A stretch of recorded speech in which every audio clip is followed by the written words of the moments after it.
Okay, regarding naman ito kay Baby Mochi, so ito yung tungkol sa apartment niya. Pero na-settle na po ito ng Big Hit and also naglabas na sila ng statement, kaya okay na. Pero ikukwento ko na lang sa inyo dun sa mga hindi pa nakakaalam.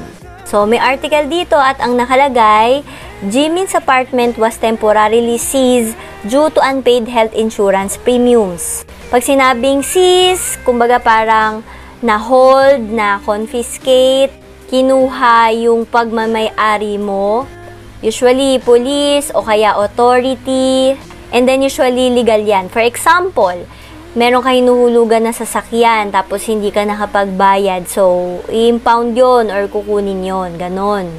So yung apartment nga ay na-hold na nung January 25 pa. And ito apartment na tinutukoy na to, ito yung unang-unang biniling apartment ni Jimin. And sabi dyan, 4 daw na letters or notices ang pinadala nila sa mail ni Jimin.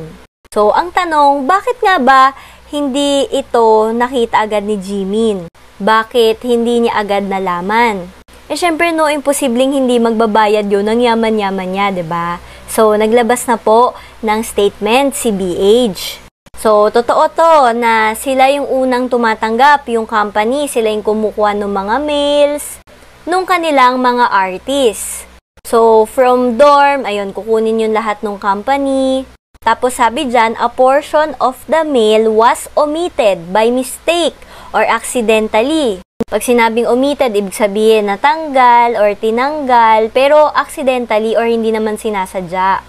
Kumbaga, talagang error talaga, nagkamali talaga sa company's part.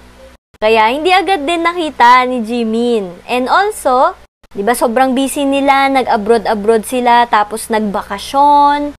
Pagkatapos ng bakasyon, ayun, punta ulit sila sa ibang bansa.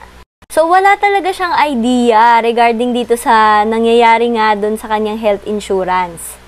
And as soon as nalaman niya na nagkakaproblema nga doon or nade-delay or hindi nakakabayad ng insurance or health insurance, nagbayad siya agad. And sabi dyan, binayaran niya yan in full. So, ayun, at the end of the statement, nagsusorry dyan si BH na talagang fault nila or negligence talaga ng company. So, ayun, wag na kayo mag-alala kasi settled na lahat. Okay!